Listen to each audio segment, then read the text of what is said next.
Hello everyone, જય શ્રી કૃષ્ણ. આજે આપણે બનાવવાના છે પાલક અને સુવાની ભાજી.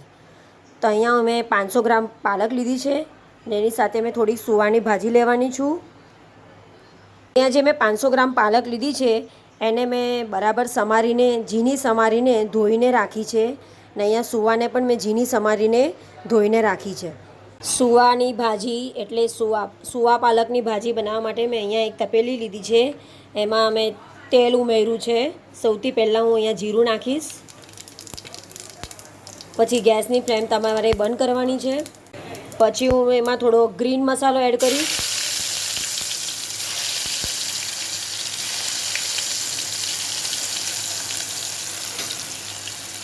એમાં હું થોડું લાલ મરચું ઉમેરા.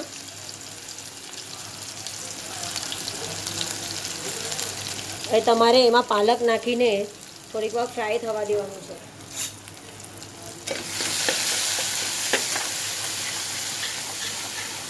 અહીંયા મેં પાલક ઉમેરી દીધી છે. હવે એને મેં થોડીક વાર સુધી ફ્રાય થવા દેવાની છું.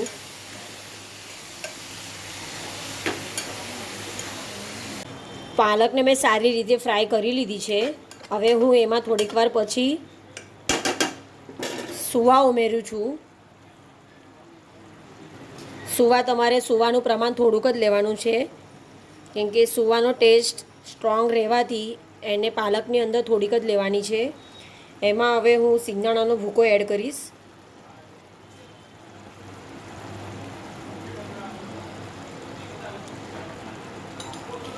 પછી હું એમાં મીઠું ઉમેરું છું.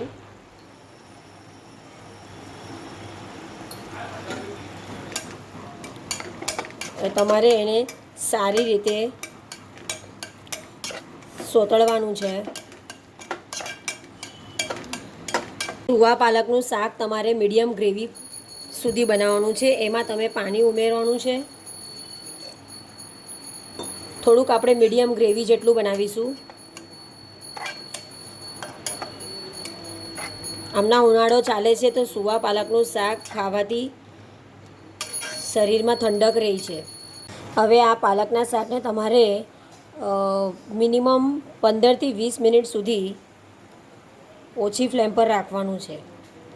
ઢાંકીને તમે થોડીક વાર સુધી રવા દેવો છો. મારું આ સુવા પાલકનું શાક બની ગયું છે. હવે આ સુવા પાલકના શાકને તમે રોટલા જે પણ તમને ભાવતું છે તેમાં તમે ખાઈ શકો છો. આ સુવા પાલકનું શાક શરીર માટે બહુ સારું રહે છે, હેલ્ધી હોય છે. આ જે મેં સુવા પાલકની ભાજી જે બનાવી છે, સુવા પાલકનું શાક જે બનાવ્યું છે એ આ એક મરાઠી રેસીપી છે, પણ મેં તમને ગુજરાતીમાં એક્સપ્લેન કર્યું છે, કેમ કે મોસ્ટ ઓફ ગુજરાતી લોકોનું કહેવું છે કે આ શાક બહુ સારું લાગે છે. તો અમને આ તમારી રેસીપી મોકલાવજો. એટલે મારી રેસીપી તમને ગમી હશે તો મારા ચેનલને લાઇક, શેર, સબસ્ક્રાઈબ જરૂર કરજો. Good bye.